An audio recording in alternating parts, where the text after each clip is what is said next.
नमस्कार सभी को। आज हम बात करने वाले हैं शिव साधना की। शिव साधना एक ऐसी साधना है जिससे व्यक्ति के जीवन से समस्याएं समाप्त होती हैं। व्यक्ति का जीवन सुखी हो जाता है, आनंदित हो जाता है। व्यक्ति मानसिक रूप से शांति का अनुभव करता है। उसका शारीरिक और मानसिक स्वास्थ्य प्रबल हो जाता है। वह पूर्ण रूप से स्वस्थ हो जाता है।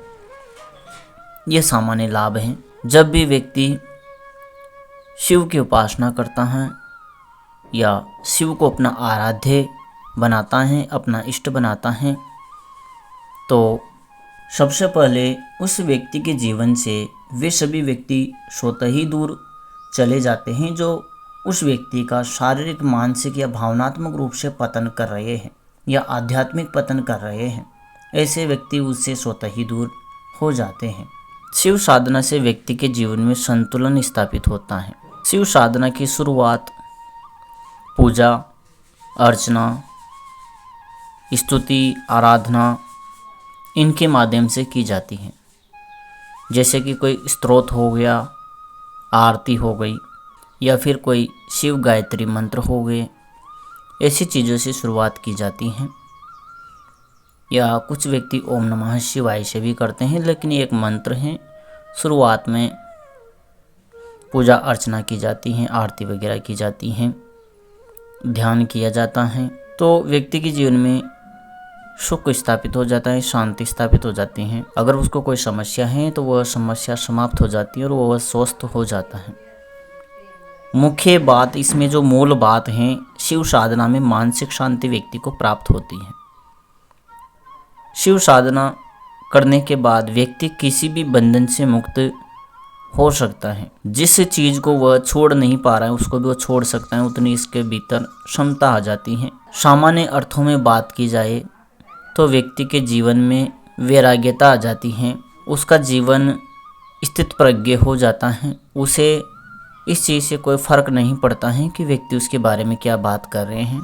शिव साधना से व्यक्ति अगर किसी डिप्रेशन में है तो वहाँ से बाहर निकल सकता है, और ऐसी कोई लत है उसकी जिसे वो छोड़ नहीं पा रहा है तो शिव साधना के माध्यम से वो छोड़ सकता है। लेकिन आजकल तो उल्टा हो रहा है। जिनके कोई लत नहीं है वो भी शिव साधना के नाम पर कोई गांजा पी रहा है, सिगरेट पी रहा है,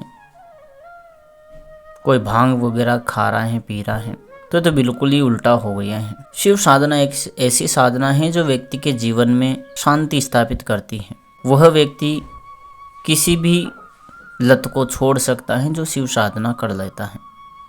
यानी कि उसके भीतर इतनी क्षमता आ जाती है कि वह किसी चीज़ से चिपका हुआ है तो उससे छूटने की उसके भीतर क्षमता होती है। साधना के क्षेत्र में अगर बात की जाए तो शिव साधना से साधना के क्षेत्र में विशुद्ध पात्रता प्राप्त होती है।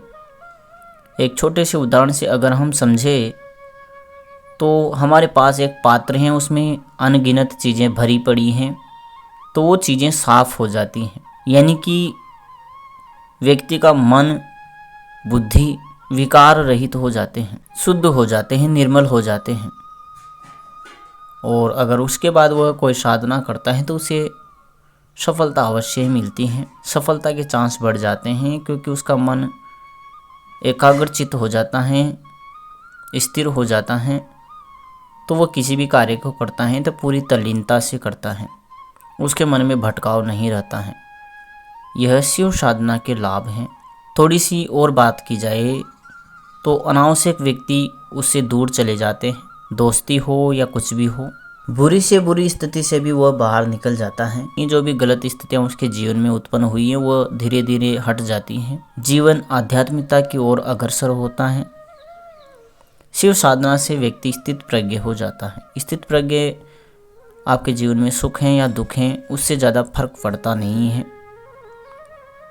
मन में शांति स्थापित होता है। एक प्रकार से कहा जाए तो सुकून मिलता है व्यक्ति को। और सामान्य जीवन की बात की जाए तो शिव साधना वाले व्यक्ति को अच्छी नींद आती है। एक प्रकार से सुकून भरी नींद वह प्राप्त कर सकता है, क्योंकि शिव साधना से हल्की सी नीली और बिल्कुल ज़्यादा सफ़ेद ऊर्जाएं प्राप्त होती हैं तो व्यक्ति के जीवन में शांति उत्पन्न करते हैं, संतुलन उत्पन्न करता है। जैसे व्यक्ति प्रेम में होता है और उसे कई चीज़ें अच्छी लगने लग जाती है, ठीक वैसे ही वह निर्मल हो जाता है शिव साधना से। उसे अपना शरीर हल्का महसूस होने लगता है। शिव साधना का सीधा संबंध अनाहत चक्र से है और अनाहत व्यक्ति के जीवन में सुख और शांति स्थापित करता है, सुकून उसके जीवन में स्थापित करता है। बात शिव साधना के आधार पर सिद्धि की जाए तो शिव साधना से व्यक्ति की पात्रता प्राप्त होती है, व्यक्ति को साधना की पात्रता प्राप्त होती है। यहाँ पर हम पात्रता की बात कर रहे हैं, सिद्धि की बात नहीं कर रहे हैं। पात्रता प्राप्त होती है यानी कि आप उसके बाद शिव साधना के बाद कोई साधना करते हैं तो आपको उसमें सफलता मिलती है, आपको लाभ मिलता है। शिव साधना के बाद कोई साधना करते हैं तो आप साधना करें या ना करें, लेकिन शिव साधना आपने कर ली तो आप प्रत्येक साधना के लायक हैं। अगर आप किसी से अपनी पात्रता टेस्ट भी करवाएंगे, कोई सी भी साधना हो, भले खतरनाक से खतरनाक साधना हो या सामान्य साधना हो, व्यक्ति यही बोलेगा आप इस साधना के पात्र हो।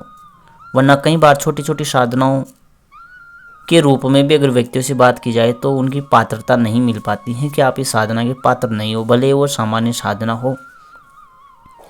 लेकिन शिव साधना करने के बाद व्यक्ति उच्च क्षमता की जो साधनाएं होती हैं उनके भी वो पात्र हो जाता है, क्योंकि सभी साधनाओं में, उच्च साधनाओं में मन का विशेष रोल होता है, मन की विशेष भूमिका होती है। तो यहाँ पर शिव साधना व्यक्ति के मन को ही स्थिर करता है और जिसका मन स्थिर है वो प्रत्येक साधना में भाग ले सकता है।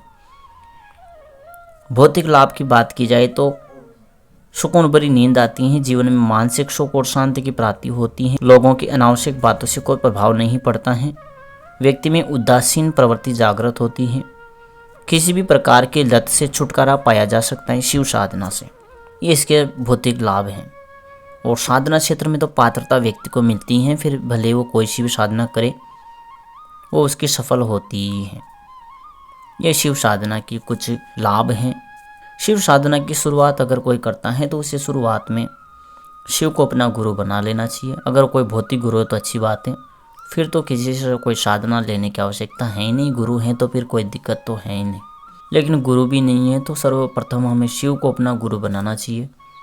किसी के इष्ट देव हनुमान जी है तो इष्ट देव हनुमान जी को भी गुरु बना सकते हैं। यहाँ तक कई व्यक्ति देवियों को भी गुरु बनाते हैं तो देवियों को भी गुरु बना सकते हैं, लेकिन देवियों में गुरु उसी को बनाया जाए जो उच्च क्षमता वाली देवियाँ हो, जिनके पास अनंत क्षमताएं हो। और देवियों में तो मुख्य में देवी दुर्गा आती हैं, तो मात्र स्वरूपा हैं, मदद करती भी हैं। लेकिन जहाँ तक मेरे हिसाब से मैं कहूँ तो शिव को ही अपने हमें गुरु बनाना चाहिए, क्योंकि गुरु शून्य की एक क्षमता है। गुरु एक शून्य है जो कहीं पर भी उपलब्ध हो सकता है। तो शिव को अपना गुरु बना के शुरुआत में कोई मंत्र तो है ही नहीं, तो आगे कैसे बढ़ेंगे? तो पूजा अर्चनाओं से करना चाहिए शुरुआत। जैसे एक ये आता है, महादेव महात्मानम महाध्यानम प्राणम महापापहरो शिवाय नमः शिवाय नमः शिवाय। ऐसी चीज़ें भी हो सकती हैं। या फिर ऐसे भी बोल सकते हैं, ओम तत्पुरुषाय विद्महे महादेवाय धीमहि तन्नो रुद्र प्रचोदयात्। शिव गायत्री मंत्र का भी सहारा ले सकते हैं। तो कई चीज़ें स्तुतियों में आती हैं। कोई शिव चालीसा भी करता है या फिर शिव आरती की जा सकती है, ओम जय शिव ओमकारा, ऐसे भी आप कर सकते हैं। शुरुआत में इनसे शुरुआत की जाती है ताकि आपकी मानसिक शुद्धि हो जाए, आप शिव साधना के पात्र बन जाएं। शिव साधना के बाद तो फिर हर चीज़ में पात्रता मिलती ही है। ओम नमः शिवाय का अगर आप जाप करते हैं बाद में तो आपको जानकारी मिलेगी। अब वो जानकारी कितने समय के बाद मिलेगी इतना तो नहीं पता, लेकिन आप शिव को गुरु बनाकर उनकी आराधना अर्चना करते हैं, स्तुति करते हैं, स्तोत्र पढ़ते हैं, तो आपको जल्दी ही जानकारी देंगे। भगवान शिव आपके स्वप्न में आएंगे और आपको बिल्कुल जानकारी देंगे कि आपको कौन सा मंत्र करना चाहिए, कब करना चाहिए, कैसे करना चाहिए, सब जानकारी आपको वो दे देंगे। उसके बाद फिर अगली जानकारी देने वो नहीं आएंगे, जहाँ तक मेरा अनुभव है, क्योंकि आपको जानकारी दे दी गई है। अब उसी को आपको करना है, पूर्ण विश्वास करके आपको करना है, क्योंकि शिव ने दिया है तो कुछ आपको गलत नहीं दिया है, आगे तक का भविष्य का देखकर वो चीज़ दी जाती है। एक गुरु आगे की देखकर ही देता है, क्या अनुकूल है क्या प्रतिकूल है उसके आधार पर ही सोच समझकर चीज़ें देता है। तो शुरुआत में आप इस तरह से आगे बढ़ते हैं, स्तुतियों से आगे बढ़ते हैं, अर्चनाओं से आगे बढ़ते हैं या पूजा वगैरह करते हैं। वैसे पूजा तो आप इसमें तो क्या करेंगे, वही आराधना वगैरह आती है। और बाद में जब कोई साधना मिलती है तो उस साधना से पहले भी आपको गुरु मंत्र का जप करना होता है। तो आपको शिव को जो गुरु मानते हैं उनको गुरु मंत्र उनका ओम नमः शिवाय ही होगा। और अगर आप दूसरा गुरु मंत्र करना चाहते हैं तो ये भी आप कर सकते हैं, जिससे समस्या के वक्त कोई गुरु प्रकट होकर आपको वहाँ से बचा सकता है, जैसे शिव गुरुवे नमः। लेकिन अधिकतर देखा जाए तो ओम नमः शिवाय ही किया जाता है। तो जब तक साधना नहीं मिले तब तक भगवान शिव की पूजा अर्चना करते रहिए, अवश्य मिलेगी साधना। तो ये था शिव साधना के बारे में जानकारी। आशा करता हूँ आपके समझ में आया होगा। फिर भी कुछ रह जाता है तो आप हमें ज़रूर बताएं। नमः शिवाय, नमः श्री काली के।